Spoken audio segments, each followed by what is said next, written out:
अगर आप इस वीडियो पर क्लिक कर चुके हैं तो एक बात साफ है, आप एवरेज नहीं हैं। लेकिन कड़वा सच ये है कि आपकी आदतें वो बिल्कुल एवरेज हैं। आज दुनिया में एक महामारी फैली है। नहीं, मैं किसी वायरस की बात नहीं कर रहा। मैं बात कर रहा हूं एक दिमागी बीमारी की, जिसका नाम है मीडियोक्रिटी, यानी औसत बने रहने की बीमारी। सुकरात ने कहा था, एक इंसान के लिए इससे बड़ी शर्म की बात और कोई नहीं हो सकती कि वह बूढ़ा हो जाए और कभी अपनी उस शारीरिक और मानसिक ताकत को न देख पाए जिसके लिए उसका शरीर बना था। जरा सोचिए, क्या आप अपनी जिंदगी बस गुजार रहे हैं? आज हम उस झूठ का पर्दाफाश करेंगे जो आपको बताया गया है। आज हम डेविड गोगिंस, फ्रेडरिक नीत्शे और न्यूरोसाइंस की दुनिया में गोता लगाएंगे। नमस्कार दोस्तों, मैं हूं सौरभ और स्वागत है आपका बुक ट्यूबर हिंदी पर। कहानी शुरू होती है डेविड गोगिंस के ऑफिस में। एक 25 साल का लड़का गोगिंस से मिलने आता है। वह गाइडेंस मांग रहा था। उसने कहा, डेविड, मैंने बहुत कोशिश की, मेरा वजन कम नहीं होता। मुझे समझ नहीं आ रहा कि मैं भविष्य में क्या करूं। कभी सोचता हूं आर्मी ज्वाइन कर लूं, कभी जिम खोलने का मन होता है, कभी बिजनेस करने का। गोगिंस ने उसे ध्यान से देखा। उनकी आंखों में वो एक्सरे विजन था जो इंसान की रूह को पढ़ लेता है। गोगिंस कहते हैं, मैंने उससे बस कुछ पर्सनल सवाल किए और 5 मिनट में मुझे सब समझ आ गया। उस लड़के की समस्या उसका वजन नहीं था, उसकी समस्या उसका करियर नहीं था। उसकी समस्या यह थी कि उसने जिंदगी में हथियार डाल दिए थे।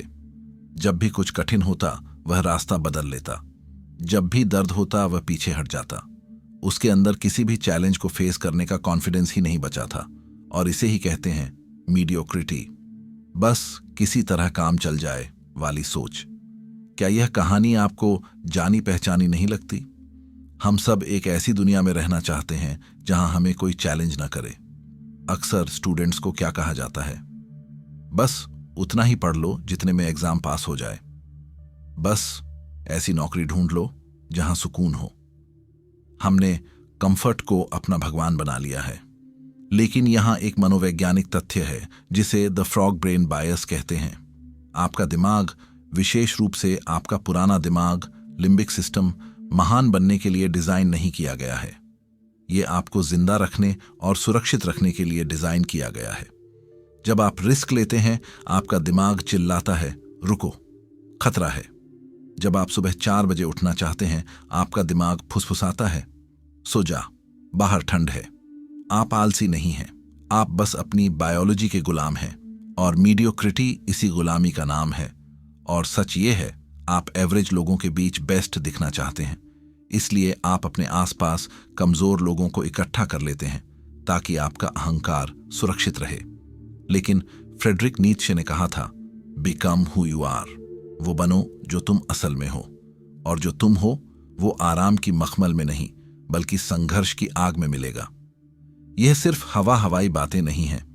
स्टैनफोर्ड यूनिवर्सिटी के न्यूरोसाइंटिस्ट डॉक्टर एंड्रू ह्यूबरमैन ने हाल ही में एक खोज की है। हमारे दिमाग में एक हिस्सा होता है, anterior mid cingulate cortex. Research में पाया गया कि मोटे और आलसी लोगों में यह हिस्सा छोटा होता है और एथलीट्स और योद्धाओं में यह हिस्सा बड़ा होता है। मजे की बात यह है, यह हिस्सा सिर्फ तब बड़ा होता है जब आप वो काम करते हैं जो आप नहीं करना चाहते। जब आप मन मारकर जिम जाते हैं या ठंडे पानी से नहाते हैं तो यह हिस्सा फिजिकली बड़ा होता है। यही आपकी विल पावर की मसल है। यानी अगर आप संघर्ष नहीं कर रहे तो आपका दिमाग लिटरली सिकुड़ रहा है। तो फिर वो 1% लोग कौन हैं जो दुनिया बदलते हैं? क्या उनके पास कोई जादुई शक्ति है? नहीं, फर्क सिर्फ एक है, पेन टॉलरेंस, दर्द सहने की क्षमता। बहुत कम लोग हैं जो शीशे में देखकर खुद से कहते हैं, मुझे फर्क नहीं पड़ता कि यह संभव है या नहीं, मुझे मतलब है कि क्या मैं इसके लिए अपनी जान लगा सकता हूं। वे परिणाम के लिए नहीं बल्कि सेल्फ डिस्कवरी, आत्म खोज के लिए लड़ते हैं। गोगिंस कहते हैं, अगर आपको इन टॉप 1% लोगों के बीच रहना पड़े जो लगातार एक पर्वत के बाद दूसरा पर्वत नापते हैं, तो आप उनका साथ बर्दाश्त नहीं कर पाओगे। क्यों?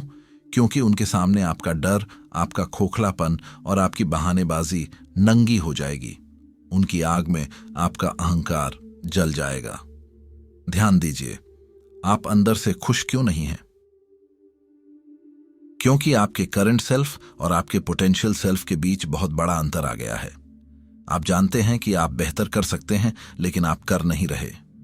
यह जो खालीपन है, इसे भरने के लिए आप क्या करते हैं?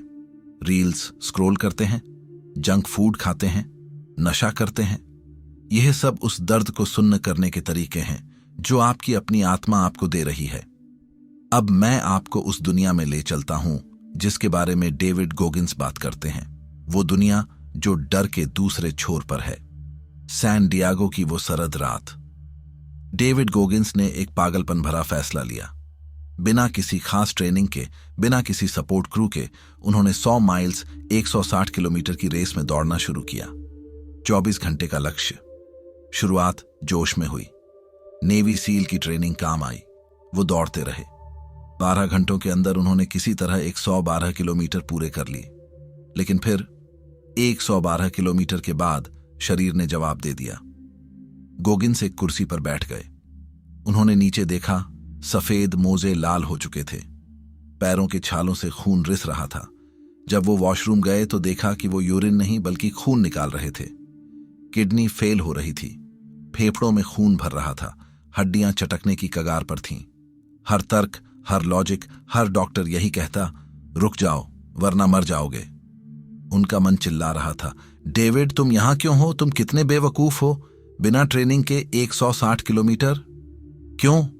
यही वह पल है, यही वह खाई है जहां 99.9% लोग लौट आते हैं।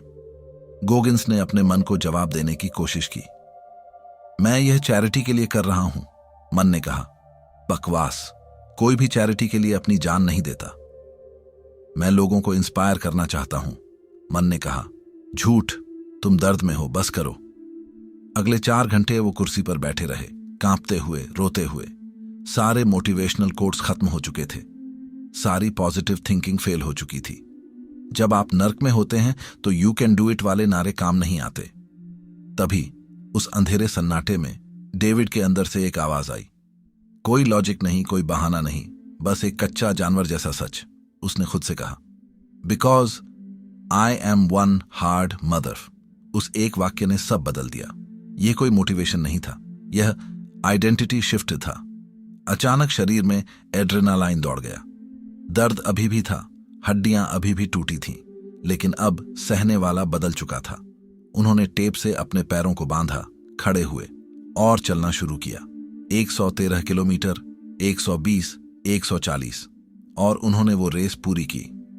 गोगिंस कहते हैं, जब रेस खत्म हुई तो मैंने उस कुर्सी पर बैठकर एक नई दुनिया देखी।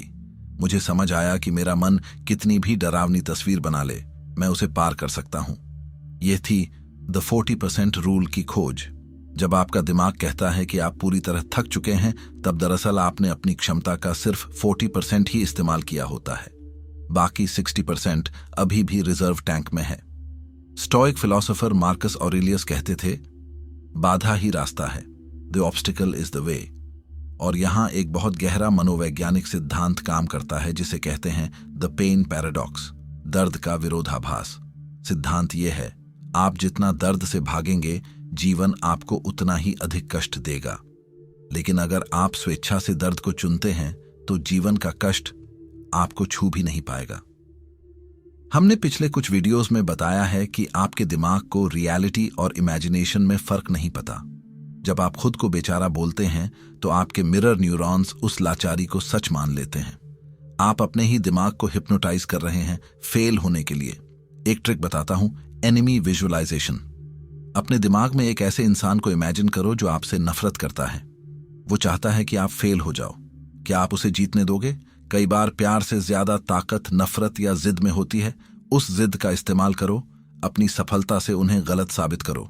महान दार्शनिक ओशो ने कहा था, दर्द को चुनो मत, लेकिन जब वो आए तो उसे गले लगाओ। दर्द तुम्हें शुद्ध करता है। खलील जिब्रान ने लिखा था, तुम्हारा दर्द उस कवच के टूटने की आवाज है जो तुम्हारी समझ को कैद किए हुए है। दोस्तों, मीडियोक्रिटी इसलिए नहीं है कि आप में काबिलियत नहीं है। मीडियोक्रिटी इसलिए है क्योंकि आप दर्द को अपना दुश्मन मानते हैं। जिम में मसल्स कब बनते हैं? जब आप आखिरी रैप्स लगाते हैं, जब फाइबर टूटते हैं। दिमाग कब तेज होता है? जब आप वो किताब पढ़ते हैं जो समझ नहीं आ रही लेकिन आप फिर भी पढ़ते रहते हैं। न्यूरोसाइंस में एक कॉन्सेप्ट है विनर इफेक्ट।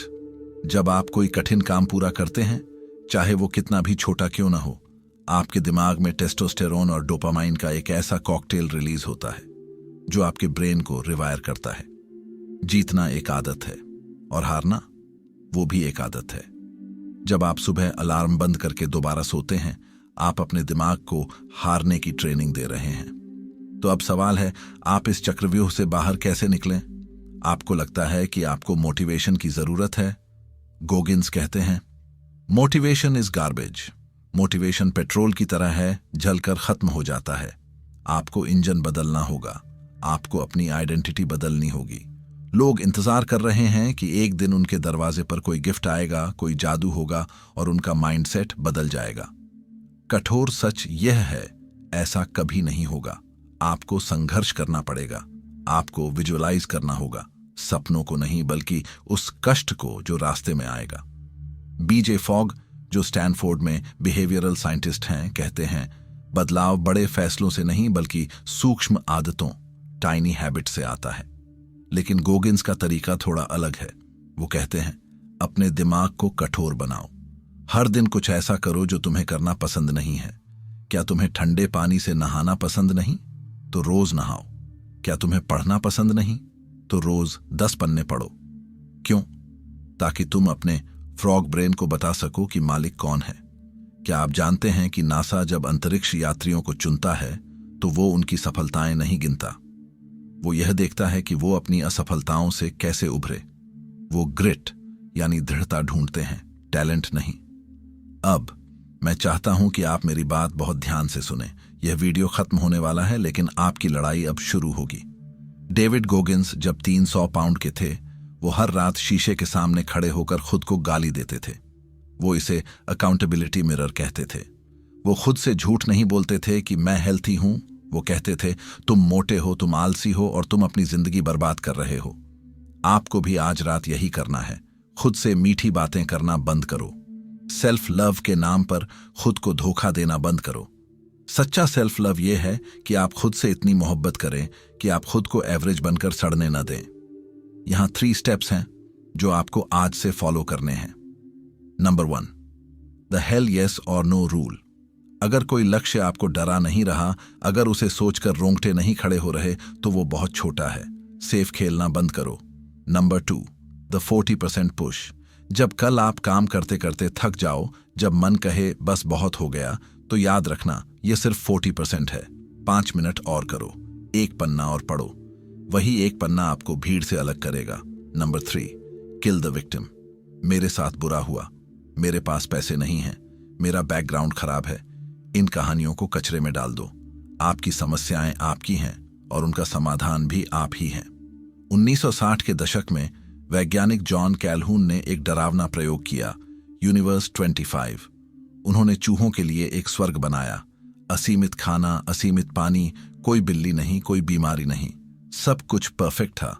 आप सोचेंगे कि वो चूहे बहुत खुश रहे होंगे? नहीं। कुछ ही समय में वो चूहे आलसी हो गए। उन्होंने आपस में लड़ना शुरू कर दिया। माताओं ने अपने बच्चों को छोड़ दिया और अंत में वो सब मर गए। कंफर्ट ने उन्हें मार दिया। विज्ञान ने साबित किया है कि बिना संघर्ष के दिमाग और समाज दोनों सड़ जाते हैं।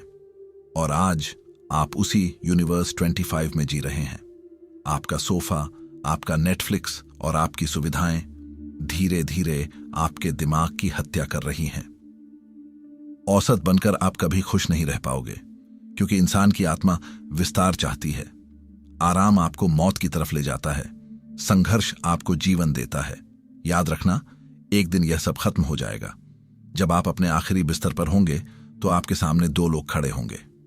एक वो जो आप बन गए और दूसरा वो जो आप बन सकते थे।